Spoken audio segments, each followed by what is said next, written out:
Good morning, YouTube. This is Vaz from Los Angeles. Okay, as I promised, I'm back on Friday. So as you know, we're gonna do live streaming on SOXL ticker on Tuesdays and Fridays. I'm gonna talk about this ticker um, and how that works. Its underlying assets, what is behind that, and so on and so forth. More today, we're gonna go through the nuts and bolts of the SOXL and portfolio of that. Okay, before we start that, I'm gonna check slightly what's going on with the SOXL today. It's up by almost 2%, which is kind of healthy. Usually it should be 8 times of the S&P 500. If you see percentage on the S&P 500 is 0.54, multiplied by 8, it should be, yes, it should be 4, but we are seeing almost 2. So not bad, but still it's lagging behind. We have S&P 500. It's looking good. It's green. It's up. We have microsector 3x average. This has some commonalities with SOXL. It has some other companies inside, like a Facebook, etc. This is a good ticker too. Nothing special going on there. So, going back to our favorite tool, investing.com, the chart, and technical analysis. So, today we are here. Starts very low, 36.89. In right now it's 38.49, not bad. So this choppiness that you see here, it's because of this limitation on the weekly basis. So as you know, we try to find the channels going, what's called the bearish channels and bullish channels. Right now we are roughly in the bullish channels. I don't think this is gonna break this black line, black bear that you see here. It's because of the time scale in the weekly basis. In the weekly basis, there was this limitation, upper limiting the technical analysis on bear channel. So that was the limiting factor. It's break that limitation today. So it's very good. So that's what we see here in the daily basis. Okay, I guess next week, hopefully this will go up. Very unlikely it goes down, but we should be ready always for the bad days. Sometimes, you guess wrong, it goes down. But right now we are in the lower side of the channel. Very unlikely it's gonna break. Very unlikely, but we should be ready. You should be ready for each scenario.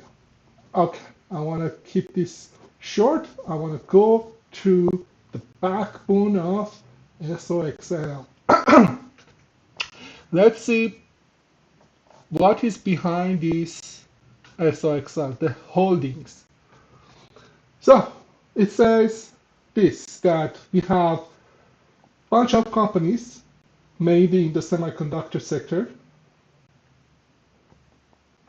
Majority of them, we are seeing almost top 8 holdings of that. It's AMD, it's a microprocessor manufacturer.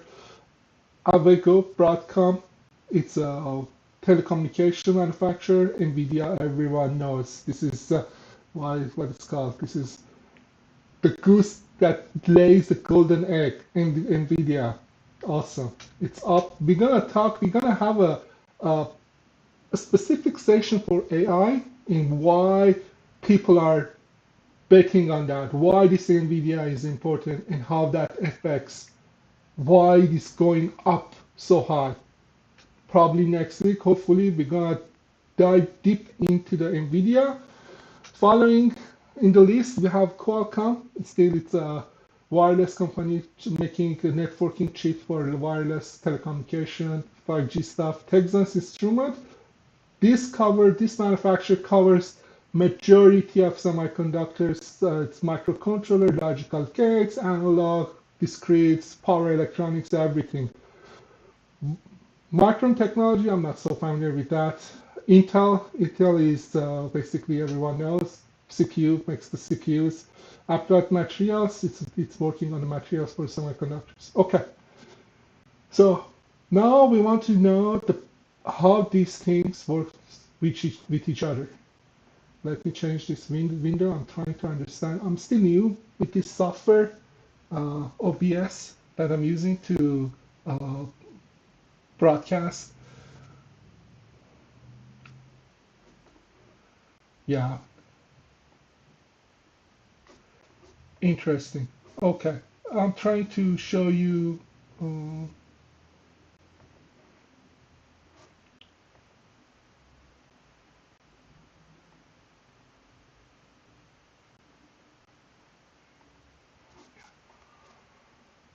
Apparently, I cannot share my paint screen. I don't know why, but anyway, let's find an online tool to sketch.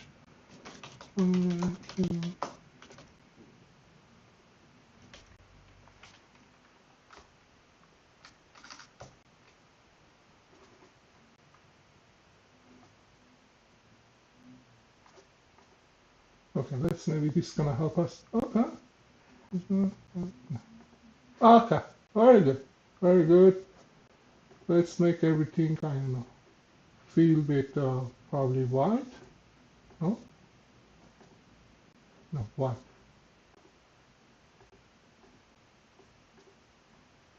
White. Very good. No, we want to. Okay, very good. Very good. Okay, so SOXL. What is made of?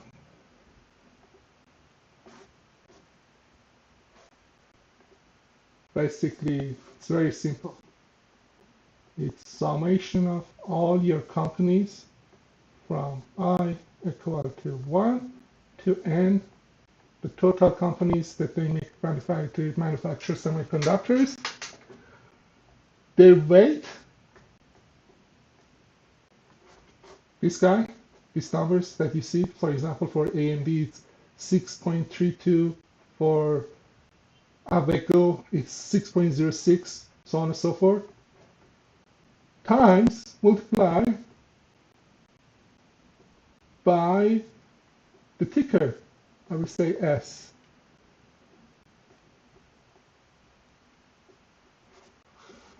By its value. Then you have some plus a B factor, that is the amount of cash behind this, with the A factor that does this scaling. So there's a hedge fund manager that plays with the SOXL and decides whether they need to sell off or basically do bearish or bullish. So they play with these two numbers and the weights, and they control everything. Okay, hopefully this was fun somehow.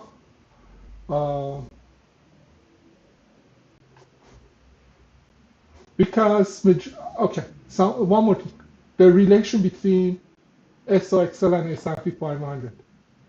In S&P 500, we have S&P, which are a summation of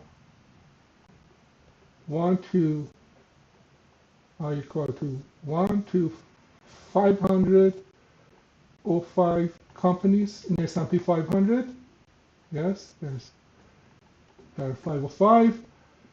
All the weights from S&P, this is the, let's put J here to make it different. These weights are different. Yes, this is for S&P 500. Times all the tickers for that S&P. It doesn't have a biasing factor or anything else. It's just the weight in S&P 500. Why SOXL follows the S&P very, because let's say part of the SOXL is part of S&P that goes from 500 instead of 500 goes like I don't know, let's say 50, 450. The rest is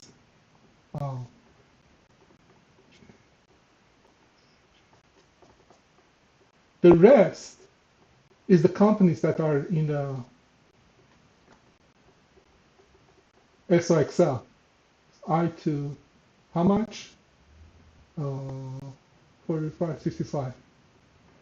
Yeah. This is correlates to that. Basically, it's correlate closely. There are same companies that are here, they are there.